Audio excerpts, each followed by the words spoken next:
sport, Isaac Tienou nous parlera de la 4e journée de la Ligue des champions européens qui a pris fin hier. Et la leçon de sport portera sur la lutte traditionnelle. Et les justiciables dans leur majorité pensent que la justice est lente dans ses procédures. Cette lenteur est liée à plusieurs facteurs selon les professionnels du droit. Les explications à suivre en fin d'édition avec Adama Djimde dans la chronique judiciaire. Voilà pour le sommaire, tout de suite les détails. Bonjour et bienvenue. Nous sommes le jeudi 13 octobre 2022. Comme annoncé dans le sommaire, nous ouvrons donc cette édition par ce décret présidentiel portant nomination des membres du collège de l'autorité indépendante de gestion des élections EGE. Un décret lu ici par Koumba Sissi. Décret numéro 2022-0609 PTRM du 12 octobre 2022 portant nomination des membres du collège de l'autorité indépendante de gestion des élections EGE. Le président de la transition chef de l'État, vu la Constitution, vu la charte de la transition, vu la loi numéro 2022-001 du 25 février 2022 portant révision de la charte de la transition, vu la loi numéro 2022-019 du 24 juin 2022 portant loi électorale, vu le décret numéro 2021-0361 PTRM du 7 juin 2021 portant nomination du Premier ministre, vu le décret numéro 2021-0385 PTRM du 11 juin 2021 portant nomination des membres du gouvernement, vu le décret numéro 2022-0485 PTRM du 21 août 2022 désignant l'intérimaire du Premier ministre, vu le décret numéro 2021-0476 PTRM du 26 juillet 2021 fixant les intérims des membres du gouvernement, statuant en Conseil des ministres, décrète, article 1er, sont nommés en qualité de membres du collège de l'autorité indépendante de gestion des élections au titre des représentants des pouvoirs publics. 1. Le général Siaka Sangaré, représentant du chef de l'État. 2. Maître Moustapha Cissé, représentant du chef de l'État. 3. Madame Nana Sanou, représentant du chef de l'État. 4. Monsieur Sali Assamake, représentant du Premier ministre. 5. Monsieur Brahima Fomba, professeur de droit public, représentant du Conseil national de transition. 6. Monsieur Koman Sanou, administrateur civil, représentant du Conseil national de transition. 7. Monsieur Suleiman Sinayogo, magistrat, représentant du Haut Conseil des collectivités. 8. Monsieur Ousmane Traoré, représentant du Conseil économique, social et culturel. Représentant des partis politiques. 1. Madame Oumoudiko, Rassemblement malien pour le travail, Aramat Parti Arama. 2. Madame Dao Hawa Kanté, Alliance malienne pour le travail, AMAT. 3. Monsieur Salomon Angoïba, Alliance pour la promotion et le développement du Mali, APDM. 4. Monsieur Aruna Sissoko, Front uni pour la démocratie et le changement, FIDEC, représentant de la société civile. 1. Madame Djenebou Diakité, Forçat civile. 2. Monsieur Fili Moussa Kanté, Recotrade. 3. Monsieur Siekou Koulibaly, Collectif des régions non opérationnelles, CRNOP. Article 2. Le présent décret sera enregistré et publié au journal officiel. Bamako, le 12 octobre 2022. Voilà, ça c'était donc les membres du EGE. Hier, le débat général sur le thème de la 145e Assemblée de l'Union interparlementaire Kigali 2022 a commencé. Pour ce premier jour de débat, plusieurs pays se sont succédés sur le pupitre, dont le Mali.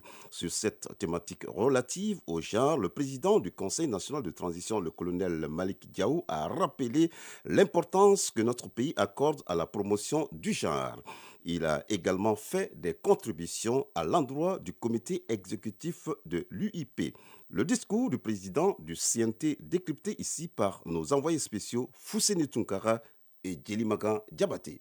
7 minutes au pupitre, c'est le temps qu'a mis le colonel Malick Diaw pour faire passer son message relatif au thème égalité des sexes et parlement sensible au genre, objet du débat général de cette 145e assemblée de l'UIP. Colonel Malick Diaw, président du CNT. La présente assemblée se tient dans un contexte marqué par la persistance des foyers de tension et de menaces terroristes en Afrique et à travers le monde. Pays de fortes traditions ancestrales, le Mali accorde une place importante aux femmes dans la vie en société. Pour montrer à l'assistance que la question du genre a toujours été une priorité pour l'État du Mali, le président du CNT a paraphrasé une partie de la constitution malienne qui donne à la femme toute sa place. La République du Mali a clairement consacré dans sa constitution le principe de l'égalité des sexes en ces termes. Tous les Maliens naissent et demeurent libres et égaux en droit et en devoir. Toute discrimination fondée sur l'origine sociale, la couleur, la langue, la race, le sexe, la religion et l'opinion politique est prohibée. L'Assemblée a été aussi édifiée des progrès à l'actif du Mali par rapport à la promotion du genre.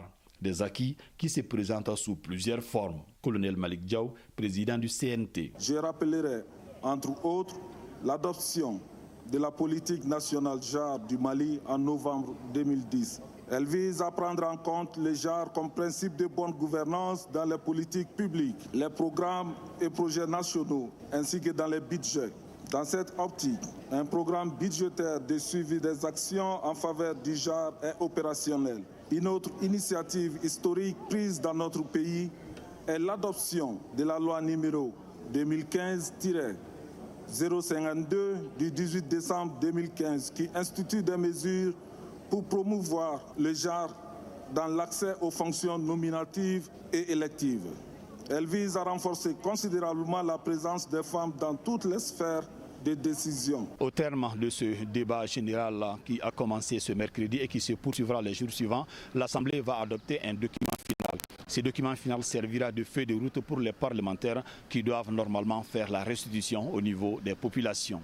Kigali, Fousseni Tunkara, Djelimagan Diabaté pour l'ORTM. Voilà, nous revenons ici à Bamako. Le Mali, à l'instar de la communauté internationale, célèbre aujourd'hui la journée internationale de prévention des catastrophes naturelles.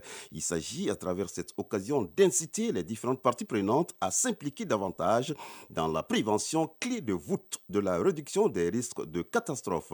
Cette année, la journée sera célébrée sous le thème « Améliorer nettement d'ici à 2030 la disponibilité et l'accès des populations au système d'alerte précoce multi-aléa et aux informations et évaluations sur les risques de catastrophe. Suivons avec Abdoulaye Sako la synthèse du message du ministre en charge de la protection civile à l'occasion de cette journée. Suivons. S'il est vrai que les catastrophes naturelles telles que les inondations et sécheresses peuvent souvent échapper au contrôle de l'humain, toutefois, leur prévention relève de sa compétence, d'où la nécessité de mettre en place un système d'alerte et de prévention pour réduire les risques, car le bilan dans notre pays interpelle plus d'un.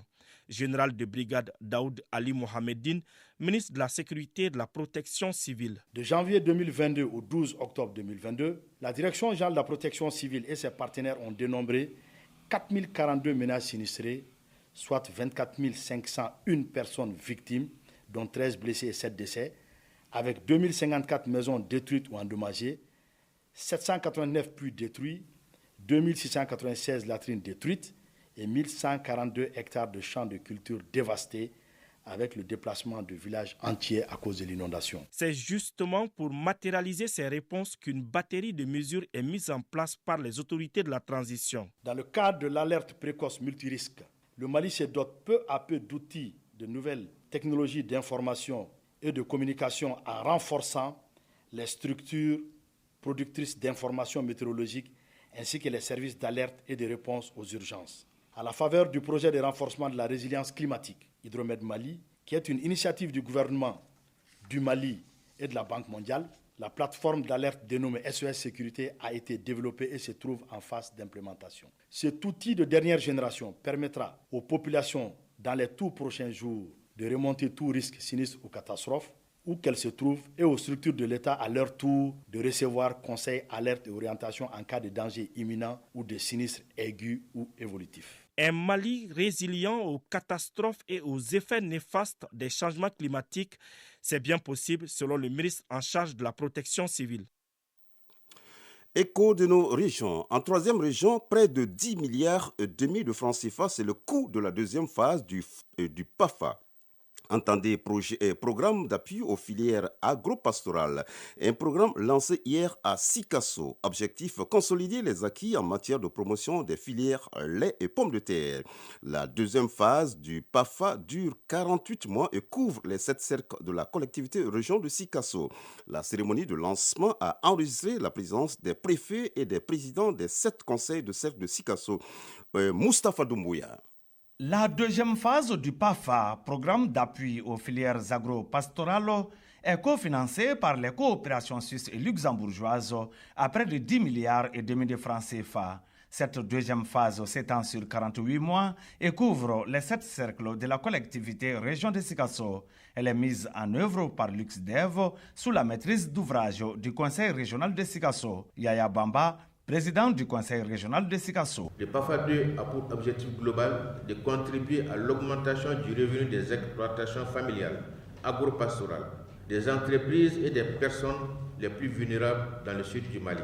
Spécifiquement, il vise à augmenter durablement la productivité et l'employabilité dans les filières du lait local et la pomme de terre. Dédéou Traoré, assistant technique LuxDev. Tous les objectifs du PAFA sont des objectifs aussi du conseil régional, qui aujourd'hui a assuré la maîtrise d'ouvrage de toutes les actions qui vont être réalisées, mais en concertation avec tous les acteurs du territoire. La réussite du PAFA 2 dépendra de l'implication de tous les acteurs autour du conseil régional. La deuxième phase du PAFA prévoit la construction d'un laboratoire de certification des semences et l'aménagement de 3 aires de pâturage, entre autres, des actions qui cadrent avec les orientations nationales. Daniel Dambélé, gouverneur de la région de Sikasso. Le PAFA 2 est conforme à la politique du développement agricole, PDA, et au plan national d'investissement du secteur agricole, PENISA, qui prône un investissement public orienté par chaîne de valeur et cadre parfaitement avec la vision du développement territorial équitable qui contribuera fortement à l'amélioration de la sécurité alimentaire et les conditions de vie des populations de la région de Sikasso. La projection d'un film sur les acquis de la première phase du PAFA a constitué l'un des temps forts de cette cérémonie de lancement. Ces acquis sont bien appréciés par les acteurs des filières lait et pommes de terre. Sikasso, Moustapha Doumbia et Taïrou Konaté pour l'ORTM. À 7 heures passées de 14 minutes à Sikasso, nous ouvrons une petite fenêtre sur l'actualité internationale. Tout d'abord, au Tchad, Saleh Kazabo, nommé Premier ministre. Les adversaires d'hier peuvent être les alliés d'aujourd'hui. En témoigne la nomination au poste de Premier ministre de l'opposant historique Saleh Kazabo. Après la fin du dialogue national inclusif et l'investiture du président de transition, il fallait nommer un premier ministre et c'est sur un vieux routier de la politique tchadienne que Mahamat Idriss Déby a porté son choix. Il s'agit bien sûr de Saleh Kazabo, est un des premiers soutiens de Mahamat Idriss Déby Itno à la mort de celui-ci en avril 2021 quand l'armée annonce la mise en place d'un conseil militaire de transition. Le président de l'Union nationale pour la démocratie et le renouveau annonce qu'il soutient le nouveau régime et va accompagner la transition.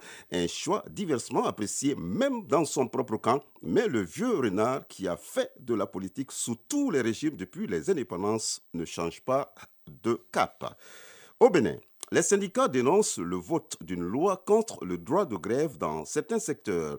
Les députés donc ont voté mardi dernier une loi qui retire totalement le droit de grève aux travailleurs des secteurs aéroportuaires et des hydrocarbures. La loi a été introduite par le gouvernement au lendemain de la grève des aiguilleurs du ciel qui a paralysé l'aéroport de Cotonou fin septembre. Les syndicats ont dénoncé hier mercredi une loi corsée.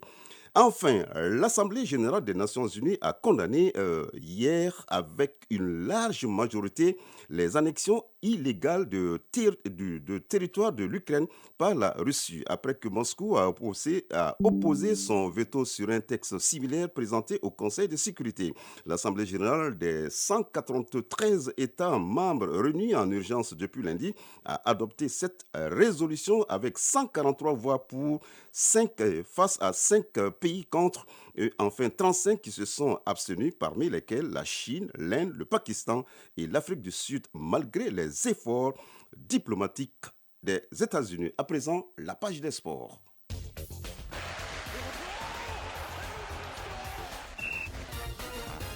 Et football, la Fédération malienne de football, en collaboration avec la Confédération africaine de football, a initié une session de formation de 2 semaines à l'endroit de plusieurs entraîneurs de football.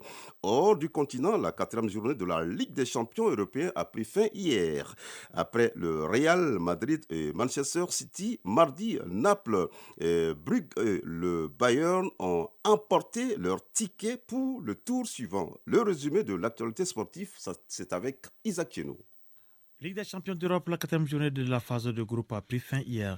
Le FC Porto a pris le meilleur sur le Bayern Leverkusen 3-0. Dans un groupe largement dominé par le Bayern Munich qui s'est imposé à Plzen 4-2 et est déjà qualifié pour les 8e de finale de la Ligue des champions. Le Barça n'a pu faire mieux qu'un match nul contre l'Inter Milan 3-3 et est en grand danger. Liverpool s'est largement imposé sur la période de Glasgow Rangers 7-1 grâce à notamment un triplé de Mohamed Salah réalisé en 6 minutes. Le Reds confortent ainsi leur 2e place du groupe A et font un grand pas vers leur qualification pour les 8e de finale. En supériorité numérique dès la 10e minute de jeu, après l'expulsion de Ricardo Escaio, l'OM s'est de nouveau imposé face au Sporting Portugal à Lisbonne 2-0. Marseille est 2e de son groupe. Premier du groupe B, le club Bruges a validé son billet pour les 8e de finale de la Ligue des Champions en prenant un point sur le terrain de l'Atlético Madrid 0-0. En battant l'Ajax 4-2, Naples s'est qualifié pour les 8e de finale de la Ligue des Champions. Tottenham a eu raison de Francfort 3-2. Après le Real Madrid et Manchester City mardi, Naples, Bruges et le Bayern Munich ont empoché leurs tickets pour le tour suivant. Sur le plan national, la Fédération malienne de football, en collaboration avec la Confédération africaine de football, a initié une session de formation de 2 semaines à l'endroit de plusieurs entraîneurs de football, dont la plupart sont des anciens footballeurs. Brahima Diallo nous donne plus de précisions. Durant 2 semaines, 35 entraîneurs stagiaires de football seront outillés sur les cours théoriques et pratiques sur les règles d'entraîneur. Ousmane Guindo, formateur. Nous avions déjà commencé avec les recyclages de tous ceux qui sont détenteurs des différentes licences de la CAF. Ça, c'est pour la régularisation des différentes licences. Et après les recyclages de la licence C jusqu'à la licence A, et nous avions entrepris la formation des cours pour l'obtention des différentes licences. Les axes principaux de la formation sont entre autres les dimensions du terrain, les caractéristiques du joueur, le coach et le coaching et la séance d'entraînement. Ousmane Guindo, formateur. Nous allons parler des différentes étapes de développement du footballeur et beaucoup d'autres paramètres, les 3 grands moments de football. Après ça, ça va se solder par des examens, en théorie aussi bien qu'en pratique. Les nouveaux stagiaires se sont engagés à être assidus durant les cours. Djouma Sissoko, porte-parole des stagiaires. Les leçons qu'on nous a données, on va essayer de transmettre ça à nos joueurs. Et avec la joie. La formation sera sanctionnée par des examens théoriques et pratiques afin d'avoir la licence C de la Confédération africaine de football. On termine par l'athlétisme pour dire que Toby Amoussa et Faith Kipyegon ont été nommés pour le prix de la meilleure athlète féminine de l'année. Les 2 athlètes ont été époustouflantes cette saison. Championne du monde du 100 mètres haies, Amoussa a explosé le record du monde de l'épreuve en 12 secondes 12. Eh bien, la Nigériane de 25 ans a terminé la saison par une victoire en Diamond League. Kipyegon, elle, a remporté son 2e titre mondial aux 1500 mètres à Egen. La Kenyane a également conservé sa couronne en Diamond League. Une concurrence féroce attend toutefois les deux Africaines. La championne du monde et woman du monde du triple saut Yulimar Roja ou encore la quintuple championne du monde du 100 mètres Shelly Ann Fraser-Price sont également dans la course. 5 athlètes seront présélectionnés en novembre avant que la lauréate soit dévoilée en décembre. Nous restons toujours avec vous, Isaac Tchenou, pour parler de la leçon de sport qui porte sur la lutte traditionnelle. La lutte traditionnelle est un style ouest-africain connu sous différents noms selon les pays. C'est un sport codifié qui respecte des principes qui permettent de déterminer la victoire. Suivons. La lutte traditionnelle est une activité sportive qui joue un rôle important dans la culture de notre pays au regard des aspects culturels qu'elle comporte. Elle est depuis des années ancrée dans la culture malienne. En effet, la lutte traditionnelle, qui se pratiquait jadis lorsque les récoltes sont bonnes, est devenue un événement sportif national. La lutte traditionnelle comprend des aspects qui relèvent du domaine de la culture et qui méritent d'être préservés. Il s'agit entre autres des tenues et du style de danse traditionnel adapté et exécuté par les lutteurs, entre autres. Le spectateur dans un combat de lutte est généralement confronté à des méconnaissances des interdits et de leurs sanctions. Boubacar Niaré, directeur technique de la Fédération malienne de lutte traditionnelle. Toutes les prises sur le corps de l'adversaire tendance à faire mal sont interdites. La prise des colliers, d'étranglement des coups, les clés torsions des bras, poignets, chevilles, des doigts, des orteils, saisie des parties génitales, des oreilles et des cheveux, mettre les doigts dans les yeux, le nez, l'oreille, les morsures, les coups de poignet, coups de pied, coups de genoux, crash sur l'adversaire. Il est interdit de saisir aussi la culotte. En cas d'entrave au règlement, des sanctions sont prévues. Le premier volet, c'est l'avertissement. L'avertissement, il est prononcé par l'arbitre. Plus de 3 avertissements, le lutteur est sanctionné. Après, il y a la disqualification par suite d'une infraction grave ou automatique après le 3e avertissement. Après, il y a l'expulsion du tournant à l'appréciation de la commission technique. Dans chaque combat de lutte, il y a un vainqueur et un vaincu.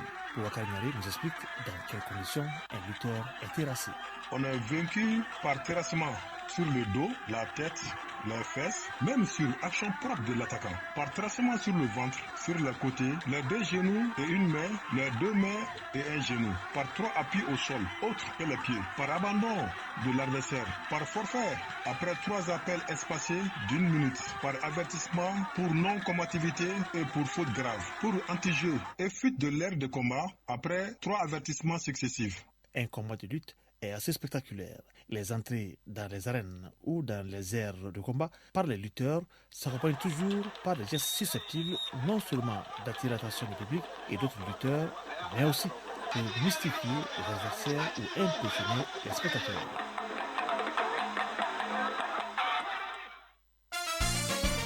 Chronique judiciaire.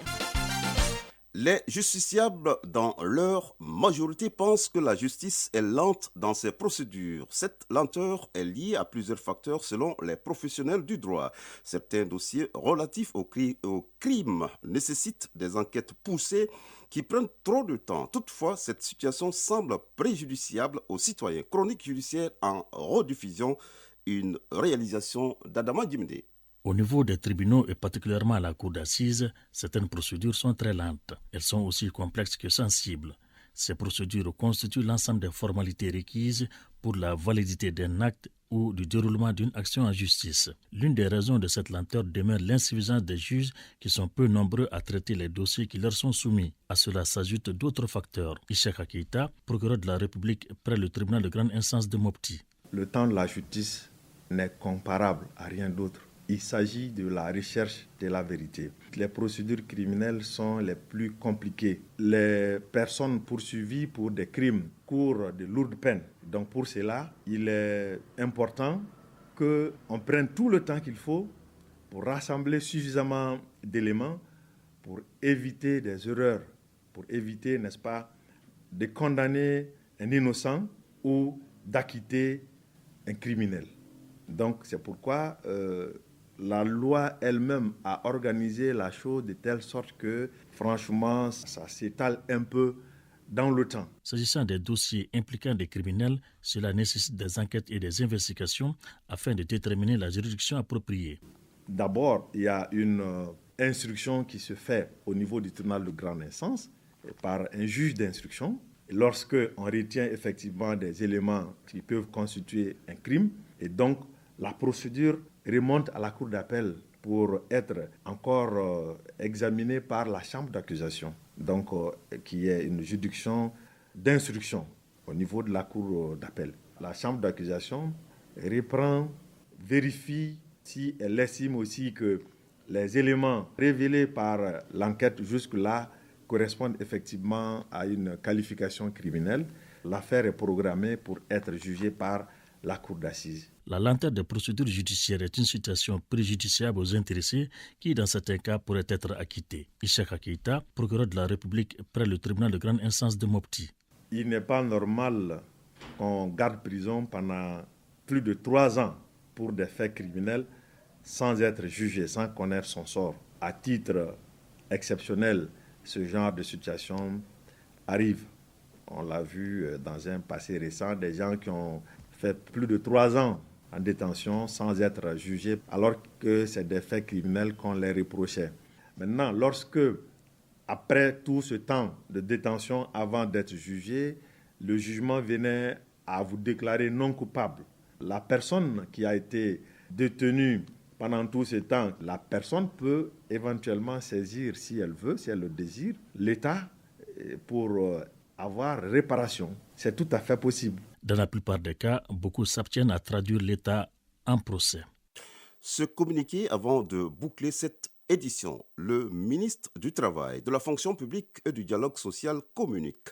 En application des dispositions de la loi numéro 05040 du 22 juillet 2005 relative aux fêtes légales en République du Mali, la journée du samedi 15 octobre 2022, fête du Mawlud, baptême du prophète paix et salut sur lui, est chômée et payée sur toute l'étendue du territoire national. Par ailleurs, les travailleurs sont informés que la fin des services du vendredi 14 octobre 2022 est fixée à 12h30.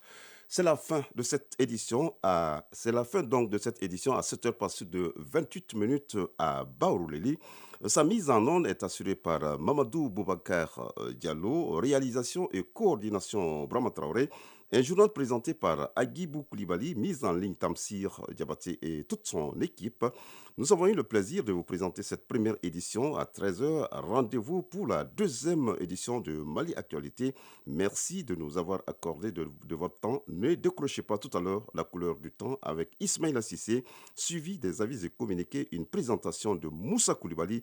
Nous disons toujours que la force du Mali Koura émane de l'union sacrée des filles et des fils du pays. Cette union donne la force à nos femmes. Soutenons-les nuit et jour. Et passez une bonne journée de jeudi en compagnie des programmes de Radio Mali. À nous revoir.